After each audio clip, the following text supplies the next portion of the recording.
안녕하십니까. 행복한 안식일입니다. 안식일을 기억하여 예배 함께 하신 여러분 모두에게 하나님의 특별한 축복이 함께 하시기를 간절히 바랍니다.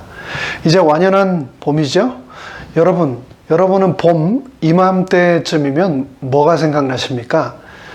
대한민국에서 가장 우회지고 조용한 남쪽 끝 섬 진도에 봄 이맘때쯤은 1년에 한 번 육지에서 온 손님들로 북적거리는 그런 일이 있는데요. 바로 이맘때 회동이라는 마을에서 모도라는 섬까지 바닷길 약 2.8km가 40여 미터의 폭으로 갈라지는 바닷길 축제가 바로 지금 열립니다. 전설에 의하면 제주도로 유배 가던 한 가족이 진도 호동이라는 곳에 정착을 하게 되었는데요. 그곳에 호랑이가 얼마나 많은지 마을 이름이 호동이었습니다. 나중에 결국 이 호동이라는 마을의 이름이 오늘날 회동이라는 이름으로 바뀌게 되었는데요. 어찌되었건 그 당시에는 호랑이가 너무 많아서 도저히 살 수가 없었다고 합니다. 더 이상 그곳에서 살 수 없게 되자 마을 주민들 모두가 조각배를 타고 마을 바로 앞에 있는 섬으로 이주를 가게 되었는데, 배가 작고 또 부족해서 모든 가족이 타지 못하고 결국 나이가 가장 많은 뽕할머니라는 분만 남고 모두 떠나게 되었습니다.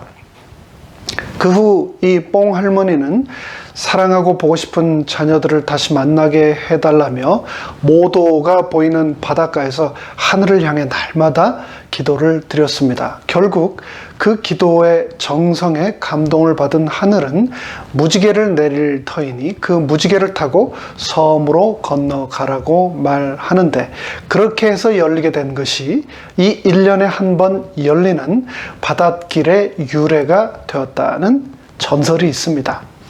현대판 모세의 기적이라며 전 세계에서 얼마나 많은 관광객들과 취재진들이 몰려오는지 모릅니다. 바다가 갈라지다니, 이게 도대체 사실 말이나 되는 이야기입니까?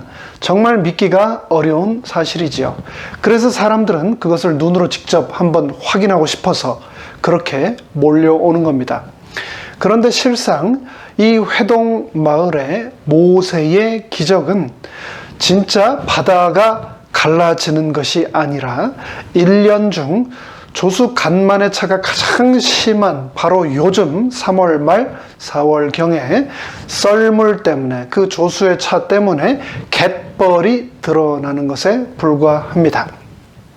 바다가 갈라지고 물이 갈라진 그곳을, 바닷속을 사람이 걸어간다는 것은 생각만 해도 굉장히 흥미진진하고 익사이팅한 이야기입니다.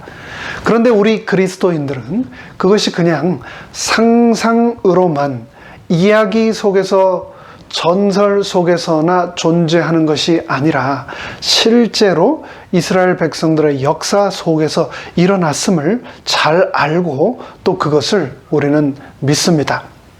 성경을 보면 출애굽기 14장에서 모세를 통하여 하나님께서 홍해를 가르신 역사가 등장합니다.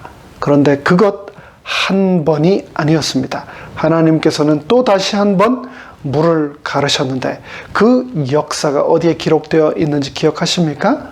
네, 40년 광야 생활을 마치고 여리고를 함락시키러 가는 길인 요단강 앞에서 하나님은 여호수아를 통하여 다시 한번 요단강을 가르시고 200만이나 되는 이스라엘 민족과 그들의 모든 가축들을 건너게 하시는 기적을 베푸셨습니다. 그 내용이 생생하게 기록된 오늘의 본문 여호수아 3장 속으로 다 함께 들어가겠습니다. 또 여호수아가 아침에 일찍이 일어나서 그와 모든 이스라엘 자손들과 더불어 시딤에서 떠나 요단에 이르러 건너가기 전에 거기서 유숙하니라. 사흘 후에 관리들이 진중으로 두루 다니며 백성에게 명령하여 이르되, 너희는 레위 사람 제사장들이 너희 하나님 여호와의 언약궤 매는 것을 보거든 너희가 있는 곳을 떠나 그 뒤를 따르라. 그러나 너희와 그 사이 거리가 2000 규빗쯤 되게 하고 그것에 가까이 하지는 말라. 그리하면 너희가 행할 길을 알리니 너희가 이전에 이 길을 지나보지 못하였음이니라 하니라. 여호수아가 또 그 백성들에게 이르되 너희는 자신을 성결하게 하라. 여호와께서 내일 너희 가운데 기이한 일들을 행하시리라. 여호수아가 또 제사장들에게 말하여 이르되 언약궤를 메고 백성에 앞서 건너라 하매 곧 언약궤를 메고 백성에 앞서 나아가니라. 여호와께서 여호수아에게 이르시되 내가 오늘부터 시작하여 너를 온 이스라엘의 목전에서 크게 하여 내가 모세와 함께 있었던 것 같이 너와 함께 있는 것을 그들이 그리고 또 온 세상이 알게 하리라. 너는 언약궤를 맨 제사장들에게 명령하여 이르기를 너희가 요단 물가에 이르거든 요단에 들어서라 하라. 여호수아가 이스라엘 자손에게 이르되 이리 와서 너희의 하나님 여호와의 말씀을 들으라 하고 또 말하되 살아계신 하나님이 너희 가운데 계시사 가나안 족속과 헷 족속과 히위 족속 브리스 족속과 기르기스 족속과 아모리 족속 여부스 족속을 너희 앞에서 반드시 쫓아내실 줄을 이것으로서 너희가 알리라. 보라, 온 땅에 주의 언약궤가 너희 앞에서 요단을 건너가나니 이제 이스라엘 지파 중에서 각 지파에 한 사람씩 12명을 택하라. 온 땅에 주 여호와의 궤를 맨 제사장들의 발바닥이 요단 물을 밟고 멈추면 요단 물 곧 위에서부터 흘러내리던 물이 끊어지고 한 곳에 쌓여 서리라. 백성이 요단을 건너려고 자기들의 장막을 떠날 때 제사장들은 언약궤를 메고 백성 앞에서 나아가니라. 요단이 곡식 거두는 시기에는 항상 언덕에 넘치더라.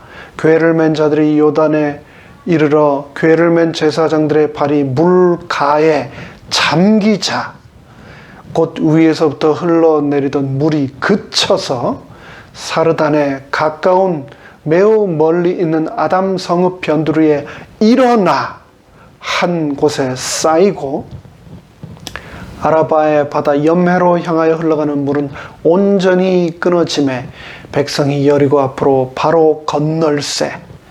여호와의 언약궤를 맨 제사장들은 요단 가운데 마른 땅에 굳게 섰고 그 모든 백성이 요단을 건너기를 마칠 때까지 모든 이스라엘은 그 마른 땅으로 건너갔더라. 이제 1절부터 살펴보도록 하겠습니다. 또 여호수아가 아침에 일찍이 일어나서 그와 모든 이스라엘 자손들과 더불어 시딤에서 떠나 요단에 이르러 건너가기 전에 거기서 유숙하니라. 여러분은 밤에 잠 잘 주무십니까? 여러분은 불면의 경험이 있으십니까? 저는 미국 사람 5명 중에 1명이 수면제를 먹어야만 잠을 잔다는 내용의 뉴스를 읽고 도대체 그 사실이 믿어지지 않았는데 생각해보니 저 같은 사람에게도 잠을 이룰 수 없는 순간들이 있었습니다. 멀리 갈 것도 없습니다. 불과 지금부터 13여 년 전 제가 앤드루스에서 유학 중에 학비와 생활비가 없어서 잠을 이룰 수가 없어서 새벽마다 거실에서 몇 시간씩 엎드려 기도했던 때가 생각납니다. 한 달에 그때 아파트 렌트비가 600불 했었는데요. 그 학교 아파트 600불 렌트비가 없어서 40불이 더 싼 가구가 없는 unfurnished 아파트로 둘째 아이가 9개월 반 만삭일 때 그 추운 미시간의 크리스마스 이브 때 눈을 맞아가며 혼자 이삿짐을 날랐던 기억이 지금도 생생합니다. 또 이곳 캘리포니아로 이사 와서 살면서는 집주인이 렌트비를 계속 올려달라고 하는 바람에 처음 온 5년 동안은 이사를 4번이나 했습니다. 한 가족 건사하는 것도 이렇게 힘들고 밤잠을 못 자는데 200만이 넘는 민족과 가축들까지 다 책임을 지고 자신의 지도력과 인도에 의해서 그들 모두의 생사가 달려있다. 참 생각만 해도 정말 잠이 오지 않을 그런 상황입니다. 지난 40년 동안 함께했던 그들을 인도해왔던 민족의 영웅 지도자 모세는 가장 필요한 순간, 가장 위기의 순간 죽어버리고 그 모든 것이 여호수아 한 사람의 어깨 위에 홀로 짊어지게 되었으니 그의 마음이 얼마나 무거웠을까요? 재림교회 성경 주석은 그런 여호수아의 마음을 다음과 같이 기록하고 있습니다. 여호수아는 여호와를 위한 중대한 일에 주의를 기울여야 하는 이 순간 편히 쉴 수가 없었다. 그렇게 일찍 일어난 여호수아가 200만이 넘는 이스라엘 자손들을 이끌고 시딤을 떠나 요단강 가로 와서 거기서 3일을 머물렀습니다. 사흘 후에 관리들이 진중으로 두루 다니며 백성에게 명령하여 이르되 너희는 레위 사람 제사장들이 너희 하나님 여호와의 언약궤 매는 것을 보거든 너희가 있는 곳을 떠나 그 뒤를 따르라. 여호수아는 이제 여리고를 향한 진격을 눈앞에 두고 이곳 2절과 3절에서 3일간의 최종 점검을 하고 있습니다. 지금까지는 구름 기둥과 불 기둥이 이스라엘의 여정을 인도해 왔습니다. 그러나 이제는 그것은 더 이상 볼 수 없었습니다. 구름 기둥과 불 기둥이 없는 지금 언약궤만이 그들의 길을 인도해 줄 수 있었습니다. 언약궤는 이스라엘 백성들과 언제나 함께 했습니다. 그것은 그들의 종교의 중심이며 하나님의 임재의 상징이었습니다. 그것은 그들의 삶의 터전 한가운데 있었으며 그곳에서 시작된 구름 기둥과 불 기둥이 언제나 그들을 감싸 안고 있었습니다. 언약궤는 그분의 거룩하고 변개할 수 없는 율법의 저장소였습니다. 그렇다면 오늘날의 나의 언약궤, 우리의 언약궤, 법궤는 무엇일까요? 그것은 바로 하나님의 말씀인 성경입니다. 제사장이 법궤를 메었듯이 우리도 성경을 메야 합니다. 성경으로 세상을 보고 성경으로 내가 나아갈 바를 결정해야 합니다. 성경이 물로 들어가라고 하면 물로 들어가고 성경이 산으로 올라가라 하면 산으로 올라가야 합니다. 왜 물로 들어가라 하는가? 왜 산으로 올라가라 하는가? 불평하거나 의심하지 말고 나의 상식과 경험과 지식으로 법궤를 막지 말고 성경이 가라는 대로 순종의 믿음을 우리는 가져야 합니다. 구원은 결국 믿음이며 믿음은 결국 즉각적인 결단과 순종이기 때문입니다. 오늘 본문에서 여호수아는 말씀하시는 하나님의 명령에 따르기로 결단하고 한치의 의심도 없이 즉각적인 결단으로 순종합니다. 신앙생활하면서 교회 생활하면서 우리가 바라봐야 할 것은 오직 하나님, 오직 말씀밖에 없다는 것을 꼭 기억하시기 바랍니다. 하나님이 아닌 사람을 보기 시작하는 순간부터 우리는 넘어지게 되어 있기 때문입니다. 성경 역사상 가장 유력했던 수많은 인물들도 이를 망각하는 순간 여지없이 넘어졌다는 것을 우리는 말씀을 통하여 수없이 확인할 수 있습니다. 예수께서 즉시 일러 가라사대 안심하라 내니 두려워 말라. 베드로가 대답하여 가로되 주여 만일 주시어든 나를 명하사 물 위로 오라 하소서 한데 오라 하시니 베드로가 배에서 내려 물 위로 걸어서 예수께로 가되 바람을 보고 예수님이 아닌 바람을 보고 무서워 빠져가는지라.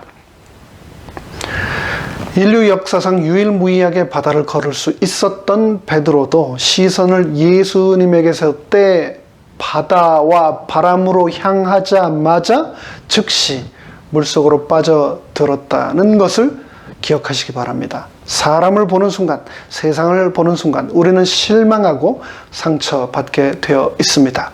우리는 지식으로는 나 자신을 바라보면 안 되고 사람을 바라보면 안 되고 오직 하나님만 바라보며 살아야 한다고 입으로는 말하면서 여전히 하나님이 아닌 연약한 자신만 바라보고 사람만 바라보고 사람만 의지하고 믿으며 살고 있지는 않은가요? 이스라엘 백성들이 40년 광야 생활을 견디고 약속의 땅에 갈 수 있었던 힘의 비밀은 바로 법궤만 바라보며 하나님만 바라보며 말씀만 바라보며 전진하는 데 있었습니다. 오늘 이 예배에 함께 하시는 여러분께서도 말씀 외에는 하나님 외에는 아무것도 보지 말고 아무것도 의지하지 않겠다고 결심하시게 되기를 간절히 바랍니다. 이어지는 3절에서는 다음과 같이 말씀합니다. 백성에게 명령하여 이르되 너희는 레위 사람 제사장들이 너희 하나님 여호와의 언약궤에 매는 것을 보거든 너희는 있는 곳을 떠나 그 뒤를 따르라. 우리의 삶의 앞길은 언약궤가 인도해야 합니다. 미래 예측 연구 전문가들이 아닌 월스트리트의 저널리스트들이 아닌 비벌리 힐스의 포천 텔러들이 아닌 대통령이나 주지사들이 아닌 바로 하나님께서 내 길을 인도하셔야 합니다. 우리에게 하늘 가나안에 들어가도록 인도하시고 보호하시는 분은 하나님 아버지밖에 없다는 사실을 기억하시고 그분의 임재를 우리 모두 따라가게 되기를 바랍니다. 이어지는 13절 말씀입니다. 온 땅의 주 여호와의 궤를 맨 제사장들의 발바닥이 요단물을 밟고 멈추면 요단물 곧 위에서부터 흘러내리던 물이 끊어지고 쌓여 서리라. 여기서 우리의 주목을 끄는 구절이 하나 등장합니다. 그것은 바로 요단물을 밟고 멈추면입니다. 이스라엘 백성들은 말했습니다. 하나님, 물을 멈추시면 내가 건너겠습니다. 그런데 하나님께서는 NO라고 하셨습니다. 네가 요단 물을 먼저 밟으면 내가 그 물을 멈추고 물길을 열겠다라고 하신 겁니다.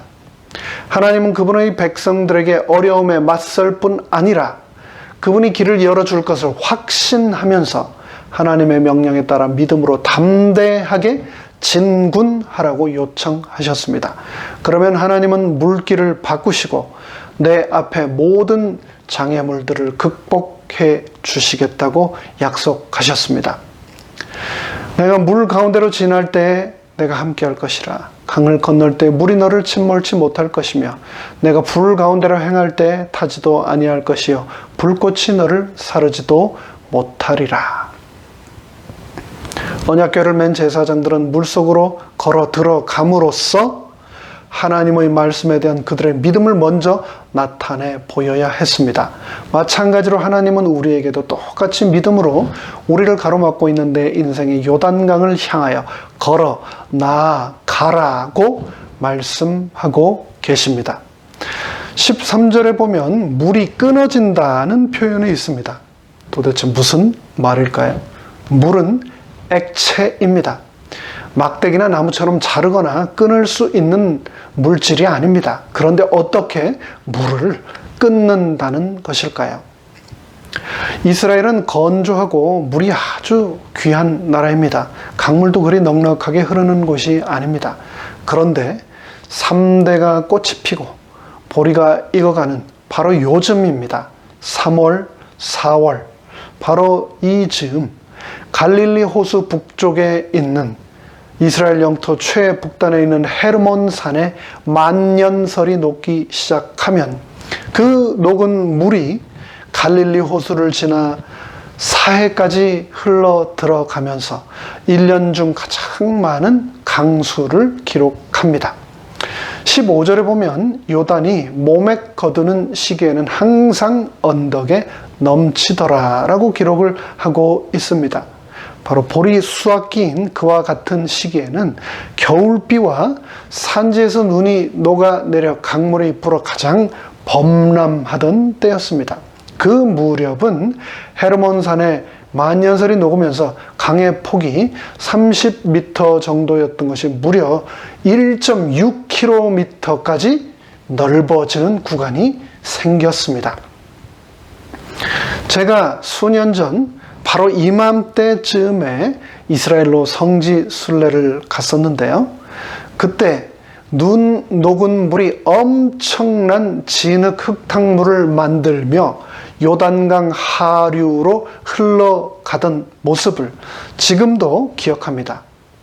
그렇게 요단강이 범람하면 강 수위는 무려 3, 4m까지 높아지며 유속은 시속 16km를 넘는 속도로 흘러가서 여자와 아이와 노인들은커녕 그 어떤 건장한 장정들도 도저히 건널 수 없는 곳이 되어 버립니다.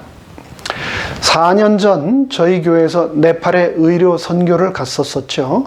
그곳에서 침례식 할 때가 생각이 납니다. 그날도 비가 온 이후 계곡에서 침례식을 했었는데 상류에서 내려오는 물살이 얼마나 거세던지 성인 남자이던 저도 침례식을 집례하면서 정말 그 물에 떠내려갈 뻔했던 기억이 지금도 생생합니다. 그런데 하나님은 왜 비가 없는 대부분의 1년 그 건기, 강물이 마른 다른 때 강을 건너도록 하시지 그렇지 않고 일부러 요단강이 범람할 때까지 기다리셨을까요? 한 달 전이나 한 달 후만이라 하더라도 강은 그렇게 범람하지 않았을 것입니다. 더욱이 이스라엘은 요단강을 건너기 직전 2달 동안이나 시딤에서 장막을 치고 바로 요단강 앞에 계속 있었습니다. 이건 무슨 말인가? 그것은 분명히 하나님이 강물이 불어서 범람할 때까지를 일부러 기다리셨다는 말입니다. 도대체 왜 그러셨을까요? 그렇게 한 데는 아마도 2가지 이유가 있었을 것입니다. 첫째, 인간의 불가능을 통하여 하나님의 능력이 더욱 분명히 나타나기를 그분께서 원하셨기 때문에 그분께서는 그렇게 하셨을 겁니다. 출애굽기 9장 16절에서는 다음과 같이 말씀하셨습니다. 내가 너를 세웠음은 나의 능력을 너에게 보이고 내 이름이 온 천하에 전파되게 하려 하였음이니라. 둘째, 또 다른 이유는 여리고 백성들은 이 강이 범람하는 계절에 이스라엘이 감히 강을 건널 것을 전혀 예상하지 못했을 것이기 때문입니다. 그리고 아마도 여리고 군인들은 요단강 중에서도 얕은 여울로 혹시나 이스라엘 백성들이 도강하지 않을까 생각하며 그러한 지역만을 국지적으로 경계하고 있었을 것입니다. 그런데 하나님께서는 가장 깊고 가장 폭이 넓고 가장 유속이 빠르고 여리고성을 정면으로 바라보는 그 지점의 범람한 강을 관통하며 200만 이스라엘 백성들로 하여금 약속의 땅을 향해 건너게 하셨던 겁니다. 여리고의 백성들은 40년 전에 이스라엘 백성들이 홍해를 건넜다는 소문을 이미 들어 익히 잘 기억하고 있었으며 그 사실은 아직도 그들의 간담을 서늘하게 했습니다. 여리고성을 정탐하기 위해 갔던 2 정탐꾼에게 라합은 다음과 같이 말했습니다. 2 사람이 눕기 전에 라합이 지붕에 올라가서 그들에게 이르되 말하되 여호와께서 이 땅을 너희에게 주신 줄을 내가 이미 아노라. 우리가 여리고성 백성들이 너희 이스라엘을 심히 두려워하고 이 땅 백성이 다 너희 이스라엘 앞에 간담이 녹나니 이는 너희가 애굽에서 나올 때 여호와께서 너희 앞에서 홍해 물을 마르게 하신 일과 너희가 요단 저편에 있는 아모리 사람의 2 왕 시혼과 옥에게 행한 일 곧 그들을 전멸시킨 일을 우리가 들어서 익히 잘 알고 있음이라고 기록합니다. 여리고 백성들은 40년 전에 그 기적이 그들의 눈 앞에서 다시 한번 재현됨을 이제 보고 온 간담이 녹아내리게 됩니다. 여기서 우리는 중요한 사실을 한 가지 발견하게 됩니다. 그것은 바로 하나님께는 요단강의 물의 분량이 아무리 많을지라도 그 분량이 전혀 문제가 되지 않는다는 사실입니다. 마찬가지입니다. 하나님께서는 내 인생에 그 어떤 난제라도, 풀기 힘든 골이 깊은 문제라도, 내 인생을 압도하는 홍수와 쓰나미 같은 문제들도, 코로나도, 또 코로나 변이도 아무런 문제가 되지 않으신다는 겁니다. 이스라엘 백성들을 인도하셨던 하나님께서는 내 인생의 요단강 또한 건너도록 인도하심을 믿고 그분을 따라가는 우리 모두가 되기를 간절히 바랍니다. 40년 전 이스라엘 백성들이 홍해를 건널 때 그들은 430년간의 이집트의 삶, 노예의 삶으로 하나님을 완전히 잊어버린 존재들이었습니다. 그랬던 그들을 위해 하나님은 모세의 지팡이를 통해서 홍해를 갈라주셨고 홍해의 마른 땅을 밟고 그곳을 건너도록 하셨습니다. 하지만 40년이 지난 지금 밤낮 구름 기둥으로 인도하시고 날마다 만나를 내리시며 인도하셨던 하나님은 이제는 그들이 믿음으로 한 발자국 더 나아가기를 원하셨습니다. 그들의 믿음의 진일보를 보기를 원하셨습니다. 물이 넘실댈지라도 믿음으로 발을 내딛기를 원하셨습니다. 그들의 믿음의 성숙을 보기 원하셨습니다. 홍해를 건널 때 이스라엘 백성들이 초신자였다면 요단강을 건널 때는 신앙의 연조가 40년이나 된 성숙된 신자이어야 했습니다. 그래서 하나님께서는 모세를 통하여 이스라엘 200만 모두를 홍해를 건너게 하실 때는 그냥 건너게 하셨지만 40년이 지난 지금 요단강을 건널 때는 그들의 믿음, 그들의 결단, 그들의 순종을 먼저 보기 원하시며 그들의 발을 먼저 넘실대는 요단강에 내딛기를 원하셨던 겁니다. 34주년을 맞이한 세리토스 교회는 어떠한가요?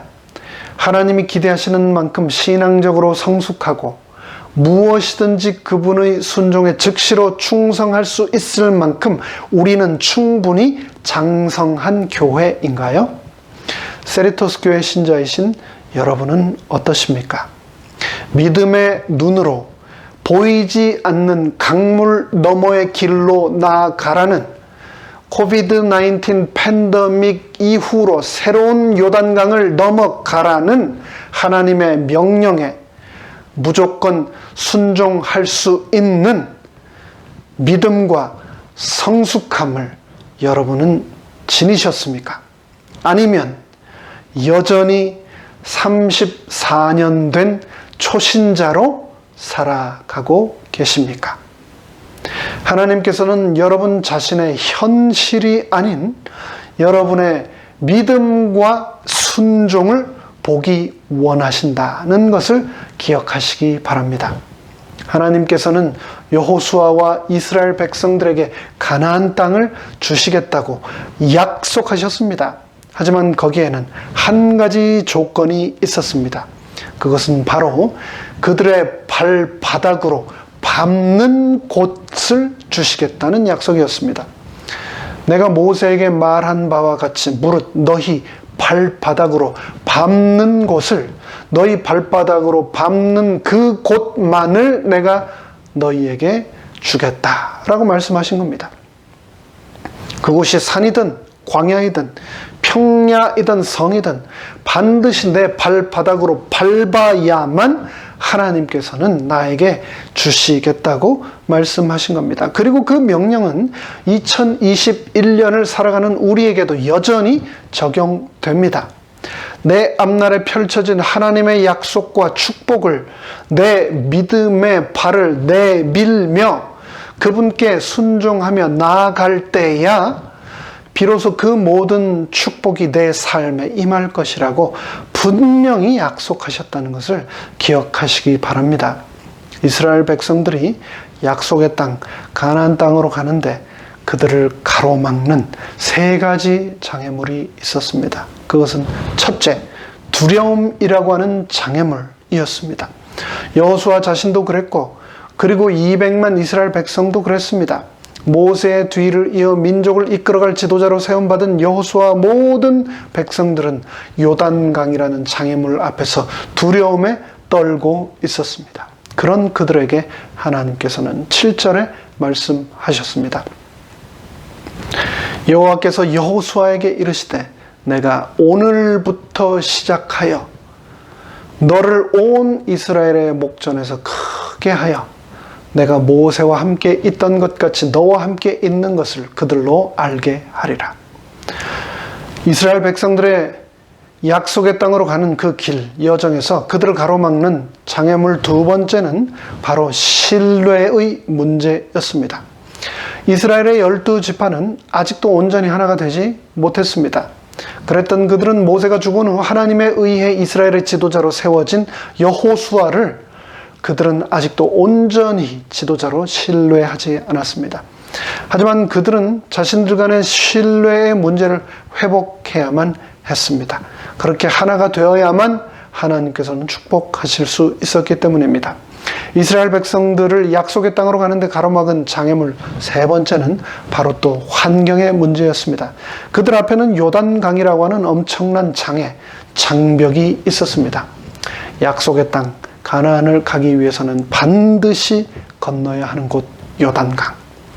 혹시 여러분도 여러분 인생에서 자신의 힘으로는 도무지 넘을 수 없다고 생각하는 요단강이 있으십니까? 그 강은 어떤 강인가요? 내 주위 사람들이 결코 잊어주지 않는 내 인생 과거의 과오라는 강인가요?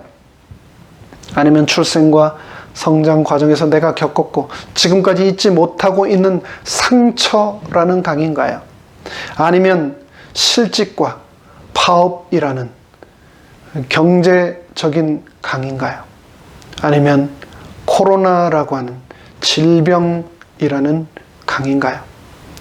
어떻게 하면 우리는 내 인생의 이러한 요단강들을 건널 수 있을까요? 이에 대하여 성경은 우리에게 분명한 해결책을 제시해 줍니다. 그것은 바로 하나님께만 집중하라는 겁니다. 하나님께 집중하는 사람은 자신의 한계에 매달리지 않습니다. 대신 하나님께 집중하는 사람은 하나님과의 교제와 동행을 가로막는 거룩하지 못한 것들을 제거하는 일에 목숨을 겁니다. 언약궤 안에 있던 세 가지 물건은 무엇이었습니까? 그것은 바로 십계명, 아론의 쌍난 지팡이, 그리고 만나 항아리였습니다. 이것들은 이스라엘의 수없는 거역과 원망과 도전 때에도 변함없이 이스라엘을 용서하시고 만나 주시고 하나님이 인도하셨음을 기억하게 하기 위하여 주신 물건들이었습니다. 하나님께서는 이 물건들을 통하여 이스라엘 백성들이 하나님을 기억하고 그분께 집중하기를 원하셨던 겁니다. 우리도 우리 지난 인생의 구비를 인도하셨던 하나님의 지팡이, 그리고 그분의 말씀, 그리고 내 삶의 순간순간에 일용할 만나를 허락하셨던 그분의 긍휼을 기억하며 그분께 집중하시기를 간절히 바랍니다. 이제 말씀을 마치겠습니다. 오늘 드린 말씀의 제목은 여호수아 1장 3절의 너희 발바닥으로 밟는 곳입니다. 하나님께서는 내 앞에서 하나님께서 나를 위하여 준비하신 축복의 땅을 내가 믿음으로 내밀어 밟기를 기다리고 계십니다. 그곳이 산이든 광야이든 성이든 평지이든 하나님께서는 이미 나를 위하여 준비하여 놓으셨고 나를 위하여 지금도 기다리고 계시다고 약속하셨습니다. 그런데 그러기 위해서, 내가 그 땅을 얻기 위해서 내가 믿음으로 내 발을 내밀어 밟아야만 한다는 사실을 꼭 기억하시기 바랍니다. 내 앞날과 이 교회에 펼쳐질 하나님의 약속과 축복을 내 믿음의 발을 내밀며 그분께 순종하며 나아감으로 그 모든 축복이 내 삶에 임하게 되기를 간절히 바라며 말씀을 마칩니다. 하늘에 계신 저희들의 아버지 하나님, 너무나 믿음이 부족하고 또 너무나 나 자신만 바라보는 삶으로 내 눈앞에 준비하신 약속의 땅, 젖과 꿀이 흐르는 축복의 땅을 지척에 두고도 그곳으로 나아가지 못하는 너무나 어리석고 안타까운 제 모습을 바라보시며 얼마나 아버지 하나님께서는 지금도 마음이 아프실까요? 하나님 아버지, 세상 모든 것으로부터 우리의 시선을 돌려서 오직 하나님께만 집중하도록 우리에게 믿음을 허락하여 주시옵소서. 아버지 하나님만 바라봄으로 내 삶에 당신의 약속과 축복이 충만히 임하도록 은혜 베풀어 주시옵기를 예수님의 이름으로 간절히 축원하옵나이다. 아멘.